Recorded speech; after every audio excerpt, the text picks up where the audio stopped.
Bismillahirrahmanirrahim. Assalamualaikum dan salam hormat. Kita ke udara dan bersua lagi dalam rancangan dialog yang secara eksklusif akan juga membincangkan dan memberikan kefahaman berkaitan isu-isu yang boleh dikaitkan dengan situasi COVID-19 di negara Brunei Darussalam.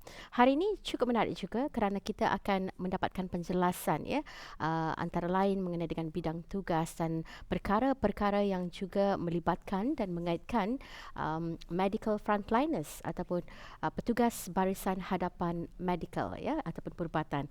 Bersama kita Yang Mulia Dr. Haji Muhammad Syafiq bin Abdullah, konsultan perubatan Hospital Raja Isteri Pengiran Anak Saleha sebagai Ketua Konsultan Pengurusan Klinikal COVID-19 Kementerian Kesihatan. Assalamualaikum Dr. Haji. Waalaikumsalam warahmatullahi wabarakatuh. Alhamdulillah, secara eksklusif kami bawakan program ini untuk memberikan penjelasan dan juga kefahaman kepada masyarakat kita ni bahawa negara berusaha keras dalam sama-sama membendung dan seterusnya membentras COVID-19 di bumi Brunei Darussalam. Alhamdulillah. Baik, memperkatakan mengenai dengan barisan hadapan petugas medikal ataupun perubatan COVID-19 ini. Barangkali Dr. Haji dapat menerangkan dulu apa peranan mereka ini. Okay. Alhamdulillah. Bismillahirrahmanirrahim. Dari segi peranan frontliner atau petugas perubatan di medan peperangan COVID, yang pentinglah ialah menjaga kesihatan pesakit COVID, atau yang penting tu, supaya memastikan setiap pesakit COVID itu dipantau dengan rapi, dibuat kajian dan dibagi rawatan yang sewajarnya kepada bisti orang. Itu yang peranan utama kami lah. Dan juga ada peranan lain lah, seperti memastikan kajian-kajian statistik, seperti apa yang setiap kali kita ada press conference, apa yang statistik yang dibagi kepada Yang Berhormat Menteri untuk mengkongsikan dengan orang ramai. Itulah kami menyatakan juga kan statistik pesakit, perkembangan pesakit, supaya orang ramai tahu dah apa yang terjadi di pusat pengasingan kebangsaan di Tutong. Baik, itulah secara mukadimah yang dapat diterangkan oleh Yang Mulia Dr. Haji Muhammad Syafiq. Dan kalau lebih terperinci lagi, tugas-tugas petugas barisan hadapan perubatan ini dalam merawat pesakit COVID-19 ini. Okey. So, kalau kami misalnya musim yang kita ni banyak kes COVID-19, setiap kali kalau ada kes, kami akan dihubungi oleh Kementerian Kesihatan bahawa pesakit akan masuk lah, misalnya pada pukul 10 pagi macam itulah, bekas kajian swab atau positif, ataupun diorang mesti orang ada tanda-tanda jangkitan COVID, seperti sisma, demam panas, batuk ataupun sesak napas. So setiba pesakit di ward di pusat pengasingan Tutong, mesti orang akan dicek lah oleh pegawai perubatan di ward. Di sana kajian dia akan dicek lah sebagai fizikal, diperiksa, dan juga kajian-kajian akan dibuat seperti kajian X-ray dada, kajian darah, kajian air kambing, terutama sekali lah untuk pesakit perempuan yang masih muda, memastikan diorang dalam betian, sebab kalau apa-apa kami takut juga COVID itu menjejaskan kandungan bisti orang atau juga.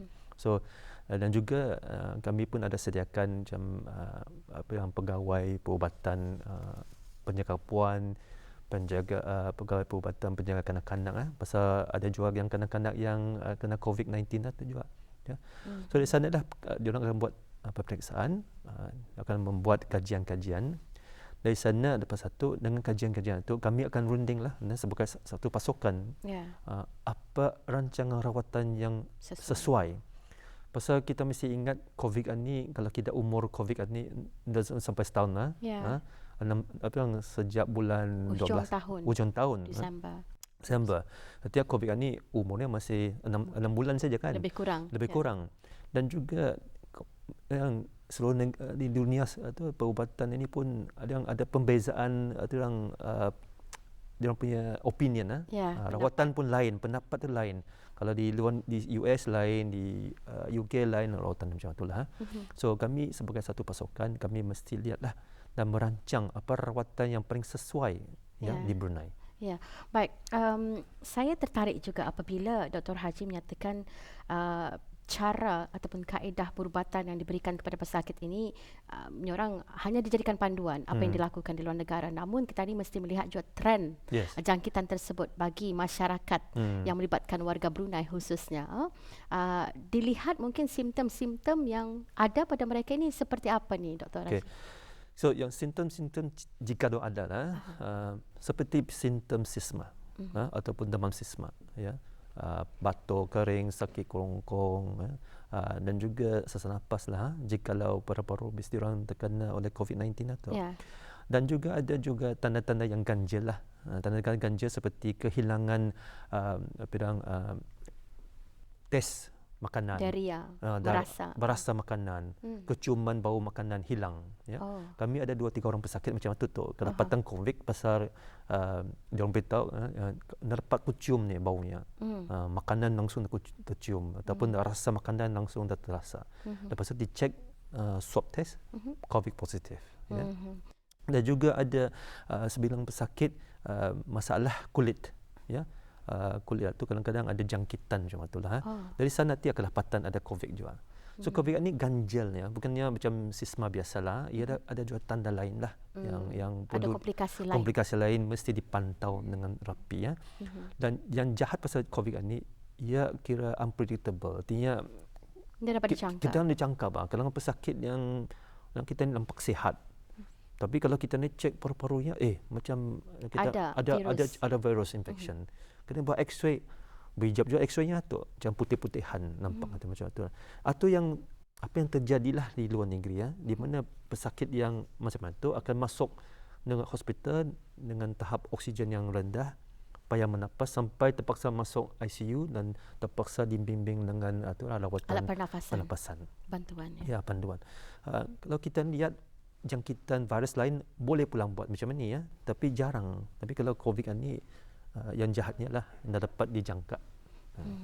Kita melihat kategori pesakit yang disahkan positif mengalami COVID-19 ini ada pelbagai. Ada yang sehingga memerlukan mereka dirawat di unit rawatan rapi. Kita episod sebelum ini juga ada dijelaskan lah yang lebih berisiko ini selain daripada warga emas tetapi juga mereka yang mempunyai penyakit-penyakit yang kronik seperti penyakit tiga serangkai, itulah jantung, kancing manis dan seumpamanya. Bagaimana pula petugas barisan hadapan perubatan? Adakah mereka ini di kalangan mereka yang punya kemahiran-kemahiran tertentu?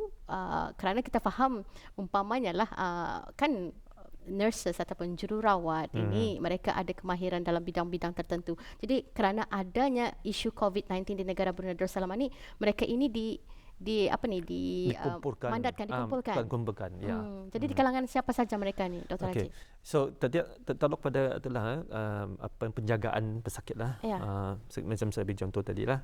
So kalau kita lihat kalau pesakit yang penjagaan rapi atau di ward ICU, memang hanya jururawat yang mahir di ICU tu. So artinya ICU ditempatkan daripada hospital Ripas, daripada hospital Suri Sebagawan di Kuala Belait, ada juga daripada JPMC juga yang satu dikumpulkan lah supaya dapat menjaga pesakit yang ada COVID-19 di ward ICU. Dan juga untuk pesakit yang dalam keperluan di ICU dijaga di ward biasa. Ward pengasingan pun orang tua, tapi ward biasa. Atau kami cakap nurse ward lah, nurse seperti ward perubatan, penjagaan kanak-kanak, pediatrik, penjagaan puan macam itulah. So apa yang ada keperluan itu akan dimasukkan lah di pasukan macam itulah. Jadi Kementerian Kesihatan dari segi petugas perubatan pun bersatu padu ni. Bersatu padu mesti dalam hal menangani pesakit-pesakit COVID. Ditambah lagi peringkat umur mereka yang telah ini rekod kita ni pelbagai peringkat umur. Semuda di bawah setahun ni, Dr. Haji Dan kita melihat pengorbanan dari segi masa frontliners pengetesan ini memang banyak. Hmm. Itulah kalau barangkali Dr. Haji dapat berkongsi antara prosedur yang perlu juga dipatuhi oleh petugas Barisan Hadapan Perubatanan ini sebelum mereka merawat pesakit ataupun masuk ke ward pengasingan ini. Ya. Yang paling penting, paling utama sekali lah ialah penjagaan keselamatan sendiri, ya, iaitu supaya kita elakkan jangkitan COVID atau kepada perawat lah, ya, ataupun frontliner, atau melalui yang pentingnya proses pemantauan jangkitan dan pengawalan jangkitan, ya. Dan apa yang kita tahulah ialah memakai mask, ya, atau secara umumnya Kelengkapan kelepatan PPE. PPE, ya. PPE, Personal Protective Equipment. Dan soalnya namanya personal artinya menjagalah diri. Ya, pasal COVID ni ia very infectious ataupun transmissible, very highly transmissible. Artinya ia pandai menjangkit, cepat menjangkitnya tu, ya. Kalau macam saya berasin ke, saya cakap kuat sama Serina, boleh jangkit juga. Kerana droplets lah. Droplets, yes. Yeah. So kalau that's why ada 1 meter, 1.5 meter, 2 meter. Takluklah kalau berasin kuat 2 meter pun sampai juga. Ya. So itulah droplet tu yang jahat tu. Ya. Dan masalah COVID ialah ia droplet ni bukan saja keluar dari mulut, ya. Ya, tetapi daripada rongga. Rongga mata, hidung macam tu, ya. So kalau sakit yang melap mata juga boleh juga jangkit COVID juga. Baik. Sebelum kita berbincang lebih panjang lagi mengenai dengan antara peranan dan juga sumbangan bakti para frontliners, petugas Barisan Hadapan Perubatan, kita ada satu sisipan yang juga sebenarnya turut meluahkan rasa penghargaan kepada petugas-petugas Barisan Hadapan ini, Dr. Haji. Kita berehat seketika. Okey, baik, terima kasih.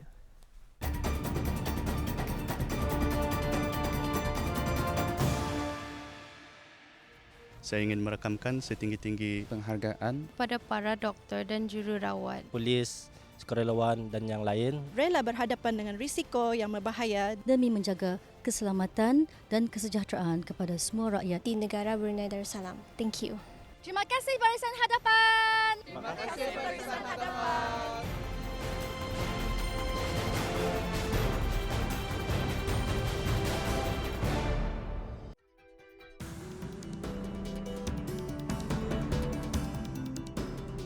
Baik, kita kembali bersama ni menerusi rancangan dialog, ya. Kalau tadi telah kita sempat, ya, mendengarkan dan menyaksikan antara luahan dan juga rasa penghargaan daripada masyarakat Brunei yang sebenarnya cukup prihatin dan begitu kagum sekali dengan sumbangan serta bakti yang disalurkan kepada masyarakat ataupun pesakit COVID itu sendiri, ya. Kalau kita berbincang lebih lanjut ni Dr. Haji, ya. Kami percaya adanya cabaran yang juga dihadapi oleh petugas Barisan Hadapan Perubatanan, ya, dalam menangani pesakit COVID itu sendiri, mungkin juga peralatan perubatan, selain daripada cabaran ketika menjalani ujian swabbing. Mungkin betul dapat dikongsikan juga, Dr. Haji. Okey. Cabaran yang paling mencabarlah ialah COVID itu sendiri, ya. Ya. Pasal ia satu penyakit yang senang menjangkiti dan dijangkiti, ya, betul. So itu yang cabarannya, artinya pemakaian PPE paling penting lah, penjagaan kebersihan paling penting, ya. PPE memakai saja, tapi kebersihan macam mana, seperti hand hygiene atau paling penting juga, ya. So kalau kita lihat swabbing ni ia banyak cabarannya, ya. Dari segi teknik membuat swabbing. Swabbing ni ada dua caranya lah. Satu daripada hidung, kedua daripada mulut, ya. Dan unggah hidung ni bukan yang sama saiz, ada orang besar, orang kecil. So banyak pesakit komplain lah sakit ataupun kadang-kadang pendarahan keluar kan. Kalau di unggah mulut ni kadang-kadang rasanya kan mual dia macam tu, bukan senang lah tu. Dan juga masalah ialah equipment ataupun swab, dia punya swab tu. Pasal bukan saja negeri Brunei Darussalam yang membuat swab ni. Swab ni dibuat oleh semua di dunia. Ya, memanglah ada cabaran kekurangan jenis swab. Tapi bukannya swab itu ada masih. Hanya jenis yang kita ni mahu tu. Mungkin khas untuk hidung kurang dia macam tu lah. Terpaksa memakai yang lain sikitlah. So apa yang kami lihatlah, kalau swab tanpa basar memanglah sesuai lah untuk hidung, ya. Kalau swab damit pun tak sesuai untuk hidung. Apalagi masalah di golongan kanak-kanak. Kalau sok besar langsung tak masuk. Kalau mulut susah juga mesti orang. Takut orang kadang tergigit apa nama macam tu. So kira cabaran swabbing untuk banyak jualah dan juga swabbing pesakit yang takut pasal swabbing. Atau nama latang macam itulah. Tapi memanglah dengan ada orang kita ni ada infectious disease order tu. So dia orang mestilah akta tu lah. Artinya dengan undang-undang dia mestilah patuh apa yang disarankan oleh Kementerian Kesihatan. Baik, dari segi mungkin peralatan perubatan lain, kalau kita melihat ini merupakan isu dunia, pandemik yang turut mengancam dunia. Dari segi peralatan perubatan itu pastinya juga barangkali negara kita ni juga bersiap sedia dari segi menyediakan kecukupan peralatan. Bagaimana? Alhamdulillah kalau kita ni lihat dari segi pandemik ini memanglah kesedaran ada sudah dibuat dari dulu sudah. Tapi kalau kita lihat scale lah pandemik ini paling besar, paling besar. So kalau saya terangkanlah dari segi PPE ni. PPE ni kalau kita lihat dari segi face mask, face shield, hair shield macam tu okey. Dan juga ada kami cakap ia punya coat tu ia ada dua jenis tu. Satu yang kami cakap surgical gown yang biru yang sebenarnya tutup semua dan juga yang apron yang plastik di depannya lah. Okey. So dan juga ada boots kasutnya ataupun kalau nak pakai boots pakai sarungnya. Sarung kasut macam tu. Yang paling mencabar ialah face mask. Pasal face mask ni tertaluk kepada saiznya, tertaluk pada muka seorang-seorang. So kami mesti buat mask fitting. Mask fitting ni artinya kita ni ada buat satu kajian di mana kita pakai mask dan kami akan kena masukkan satu sarung dan sejenis bauan akan dilepaskan lah. Kalau kita tercium bau tu artinya kita fail. Kalau bau sudah boleh masuk, apalagi kuman boleh masuk juga. So itu kami cakap face mask testing, fitting. Dan banyak perawat fail mask fitting. Mereka masih dapat mencium bau. Masih mencium bau. Artinya diorang dah boleh masuk ke ward COVID lah yang adalah jangkitan itu. Itulah unless diorang fit mask satu. Artinya mask satu muat muka diorang. So, jadi adakah maafkan saya Dr. Raja, adakah face mask ataupun sungkup mulut ataupun muka yang digunakan ini berbeza dengan apa yang lazim digunakan? Oh ya, ada yang jenisnya. Yang kapan kita lihat dah di orang biasa pakai itu, ada cakap surgical mask. Surgical mask Itu 3 layer di sini saja. Apa yang penting dalam ward ialah mask kami cakap N95. N95 berwarna putih? Berwarna putih, biru ke ataupun apa. Yang pentingnya ia macam ngam ada muka tu. Tutup. Kalau kita ni pakai N95 kalau kami jalan ngalih juga tu menapas tu. So ia mencegah kuman itu daripada masuk kepada pernafasan bis kita lah. So itu yang paling cabaran. So artinya kalau seorang dah fit sejenis terpaksa mencari jenis yang fit lah. So artinya mask untuk N95 itu bukan satu jenis, banyak.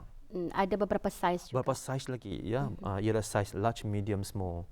So kalau kita lihatlah kalau kita ni perlu 4 jenis, 3 saiz, 12 jenis.